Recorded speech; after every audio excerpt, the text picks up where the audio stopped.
नमस्ते दोस्तों। अब हम स्टार्ट करते हैं टाइमिंग इवेंट विदाउट दशा का नेक्स्ट चैप्टर, जो है राशियों के बारे में, यानी राशियों के डीएनए के बारे में। तो कुंडली सिर्फ ग्रहों का खेल नहीं है, राशियां डीएनए हैं जो बताती हैं किस घटना का जन्म कब होगा और कौन सी कब समाप्त होगी। हर राशि अपने भीतर एक जन्मजात संकेत लेकर चलती है, एक कोड, एक फॉर्मूला, एक स्वभाव, जो यह तय करता है कि किस व्यक्ति के जीवन में कौन सी घटना जल्दी घटेगी, कौन सी देर से घटेगी और कौन सी बिल्कुल नहीं घटेगी। आज हम उसी डीएनए कोड को पढ़ना सीखेंगे। अब राशियां सिर्फ स्वभाव नहीं बताती, जैसे कि हमने कभी पढ़ा होगा या आपने सुना भी होगा कि राशियां जल तत्व हैं या वायु तत्व हैं, ठीक है, अग्नि तत्व हैं। तो इनसे थोड़ा सा आगे हमें राशियों के बारे में सोचना पड़ेगा। वे घटनाओं की दिशा निर्धारित करती हैं या दिशा को बताती हैं, ना कि स्वभाव के बारे में हमें यहाँ देखना है उनके। राशियों को समझना मतलब जीवन का जो लाइफ का जो वे है, लाइफ जीवन का पथ है, उसको समझने जैसा है। हर राशि एक इवेंट पैटर्न लेकर हमेशा चलती है।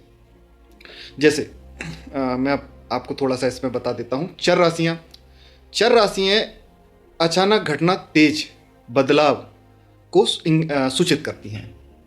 जैसे मेष चर राशियों में सबसे पहली राशि कर्क है, तुला है और मकर है। ये राशियां घटनाओं को धीरे नहीं, झटके से शुरू करती हैं, यानी कि जब भी कोई घटना होगी तो सडन इवेंट होगा। जैसे नौकरी अचानक लग जाना, रिलेशन अचानक बन जाना या टूट जाना, घर बदलना, मकान मालिक का घर से निकाल देना, या अचानक ऐसा होना कि चलो वो मकान मिल रहा है, पैसे का अरेंजमेंट नहीं है, लेकिन अचानक से आपके पास पैसा आ जाएगा और आप घर खरीद लेंगे। तो ये जो अचानक घटने वाली घटना है, ये कौन सी राशियां बताती हैं? ये बताती हैं आपकी चर राशियां। ठीक है, अब आते हैं हम स्थिर राशियों के बारे में।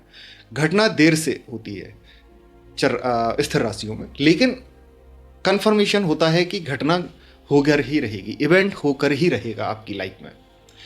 जैसे कोई चीज भले ही आपकी बहुत रुक के या देर से स्टार्ट हो, लेकिन जब भी होगी वो रुकती नहीं है स्टार्ट होने के बाद। वो हमेशा एक पैटर्न, एक स्थिरता बनाकर आपके जीवन में वो घटना होती रहेगी। इम्पैक्ट बहुत ज़्यादा होता है स्थिर राशियों में होने वाली घटनाओं का। अब हम बात करते हैं दुस्वभाव राशियों की।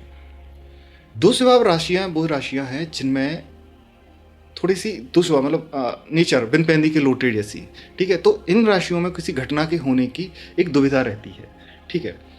देरी से भी होती हैं और कभी कभी ऐसा लगता है कि हाँ ठीक है ये घटना हो जाएगी, लेकिन हो सकता है कि वहाँ रुक जाए या बाद में कुछ दिनों बाद घटित हो जब आपने प्रेडिक्शन किया। तो एस्ट्रोलॉजर्स को भी इन जो राशियां हैं इनके बारे में ये बहुत अच्छे से जानकर रखना पड़ता है कि राशियों कौन सी हैं और ये घटनाओं को कैसे बताएंगी, जल्दी बता देंगी या लेट बताएंगी। क्योंकि एस्ट्रोलॉजी में जब हम प्रेडिक्शन करने जाते हैं ना, तो ये सबसे बड़ा मेन पॉइंट होता है किसी घटना के घटित होने की टाइमिंग को पर्टिकुलर बता पाना। तो मेरी कोशिश ये रहती है कि पिन पॉइंट अगर हम डेट नहीं भी निकाल पा रहे हैं तो पिन पॉइंट मंथ हम निकाल के किसी पर्सन को दें, या 15 डेज या 20 डेज का एक टाइमिंग दें कि इसमें ये घटना हो सकती है। अब चलते हैं आगे। सॉरी, ये हमारी रह गई दुस्वभाव राशियाँ, इनको पूरा कर लेते हैं। अब ये घटनाओं को रोकती भी हैं, चलाती भी हैं और भीतर से दो दिशाओं में खींचती भी हैं, दुविधा देती हैं कि ये करना है कि नहीं करना, होना है कि नहीं होना। राशियों का डीएनए इवेंट ऐसा ट्रिगर करता है जहां आता है बड़ा कोई रहस्य या राज, जिसे हम कहते हैं, बहुत गहरा। इसमें यह है कि ग्रह नहीं, राशियों का स्वभाव तय करता है कि घटना कब होगी, किस ग्रह की घटना जीवन में कैसे घटेगी। उदाहरण लेता हूं मैं यहाँ पे। जैसे मान के चलिए शनि आपकी चर राशि में है, तो अचानक नौकरी में परिवर्तन हो सकता है, अचानक नौकरी मिल सकती है, अचानक नौकरी से निकाला जा सकता है। शनि स्थिर राशि में है, कोई स्थायी नौकरी मिलेगी, परमानेंट जॉब मिलने के चांसेस होते हैं। लंबे समय तक संघर्ष करना पड़ सकता है इस जॉब में, ये हमें दिखाता है।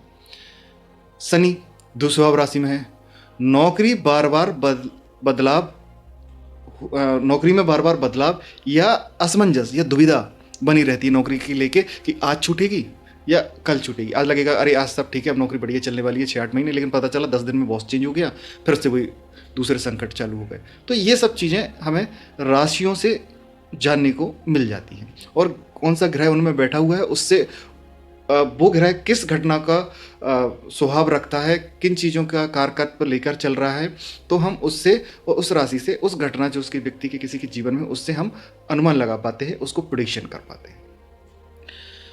ग्रह का व्यवहार बदलना,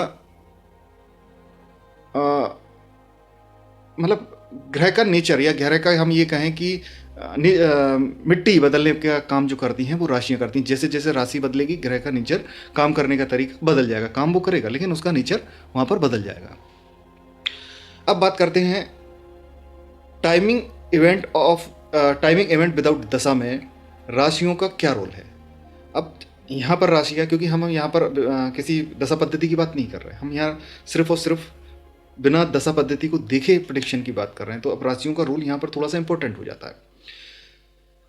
अब दशा तो यहाँ है नहीं, अब आप बात करेंगे, आप सिर्फ इस पॉइंट पर दो चीज़ें बहुत इंपॉर्टेंट तरीके से देखेंगे, वो है गोचर किसी ग्रह का किस राशि में है। यह बताएगा घटना तेज होगी, धीमी होगी या बिन पैंदी के लोटे जैसी होगी। ठीक है, इसको कहते हैं थाली का बैगन। ठीक है, ये ऐसा भी हो जा सकता है, वो ऐसा भी हो सकता है। तो उलझी हुई, फंसी हुई इवेंट होगा। ये हम उस ग्रह जो राशि में बैठा, उससे हम उस ग्रह के कारक तत्वों से हम ये सब चीज़ें देख पाएंगे। गोचर, जन्म कुंडली में संबंधित भाव का स्वामी किस राशि में बैठा है, सबसे पहले हमको ये पॉइंट नोटिस करना है। तो हमें क्या मिलेगा? हमें मिलेगा घटना का स्वभाव, घटना का गुणवत्ता, घटना का परिणाम, घटना का समय पैटर्न। फॉर एग्जाम्पल आप देख समझिएगा, 5th हाउस 5वें भाव का स्वामी अगर चर राशि में हो तो संतान, 5th हाउस हम किसके लिए लेते हैं? संतान के लिए, पढ़ाई के लिए, लव लाइफ के लिए, अचानक होने वाले इवेंट के लिए और एंजॉयमेंट के लिए। अब 5वां स्वामी स्थिर राशि में किसी व्यक्ति के है तो ये क्या देगा? ये परिणाम देरी से देगा लेकिन मजबूत परिणाम देगा, मतलब परमानेंट देगा। लेट हो सकते हैं लेकिन देगा जरूर। 5वां घर का स्वामी दुस्वभाव राशि में है तब असमंजस जैसी स्थिति, उलझन दे देगा। लव लाइफ में ब्रेकअप भी दे सकता है, फिर पैचअप भी दे सकता है। हो सकता है ब्रेकअप हो जाए, फिर पैचअप हो जाए और ये घटना फिर से ब्रेकअप में बदल जाए। तो ये जो सिचुएशन है ये दुस्वभाव राशियों में ग्रह के बैठने पर या 5th लॉर्ड के बैठने पर घटित होती है। अब मैं इसको ये कहता हूं कि राशियां घटनाओं के बारे में आपको बोलती हुई दिखाई देंगी जब आप इस चीज को बहुत अच्छे से समझ जाएंगे। मान लीजिए अनीता नाम की एक लड़की है और उसको बच्चे नहीं हो रहे हैं। वो आपके पास, लड़की मतलब कोई महिला है शादीशुदा जो आई है और उसको बच्चे नहीं हो रहे हैं, ये लेकर आपके एक क्वेश्चन लेकर आपके सामने आई है। अब हमने उसकी कुंडली देखी, 5वां स्वामी वृषभ राशि में यानी स्थिर राशि में है। इसका मतलब क्या हुआ? इसका मतलब हुआ कि इवेंट देर से होगा लेकिन मजबूत तरीके से होगा, यानी कि लेट हो सकता है उसकी संतान होने में लेकिन होगी जरूर, लेकिन लंबा थोड़ा इंतजार उसको करना पड़ सकता है। हो सकता है मेडिकल सहायता भी थोड़ी बहुत लेनी पड़ जाए। हम मेडिकल एस्ट्रोलॉजी पर जब बात करेंगे तो हम उसमें भी समझेंगे हर चीज़ के बारे में कि संतान के लिए हम मेडिकल एस्ट्रोलॉजी में कैसे एडवाइस करें। और जैसे ही अनीता जो है उनके गोचर में गुरु जो है वो उस राशि, जिस राशि पर मैं उसका 5th लॉर्ड बैठा हुआ है वहाँ पर करता हुआ बृहस्पति गोचर करता हुआ आ जाता है तो घटना उस समय घटित होने की पूरी संभावना बन जाएगी। अब इवेंट हुआ, आपने दशा देखी? नहीं देखी, आपको दशा देखने की जरूरत नहीं पड़ी।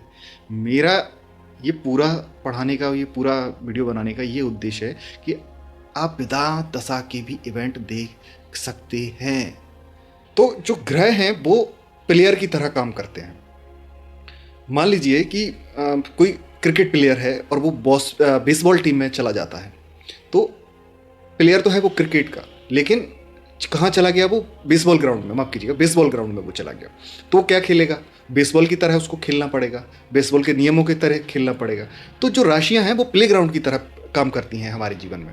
जब भी कोई भी घटना कहाँ घटेगी, ये हमें राशि दिखाती हैं, और कैसे घटेगी ये भी हमें राशि दिखाती है। इसलिए ये पॉइंट बहुत राशियों का इम्पोर्टेंट है। ठीक है, हम बाकी सारी बात कर लेंगे, अगर हम इसकी बात नहीं करेंगे तो हम घटना को सही तरीके से कब होगी ये प्रिडिक्ट नहीं कर पाएंगे, क्योंकि प्लेग्राउंड का रोल बहुत ज़्यादा इंपॉर्टेंट होता है। बारिश के कारण अगर प्लेग्राउंड खराब हो गया या पिच खराब हो गई तो क्रिकेट खेलना कैसे पॉसिबल होगा? चाहे दुनिया का बहुत बड़ा क्रिकेट प्लेयर आ जाए, बहुत अच्छा बॉलर आ जाए, बॉलिंग नहीं कर पाएगा। तो इम्पोर्टेंट रोल यहाँ राशियाँ हमें बताती हैं, या राशियाँ यहाँ बहुत बड़ा रोल प्ले करती हैं।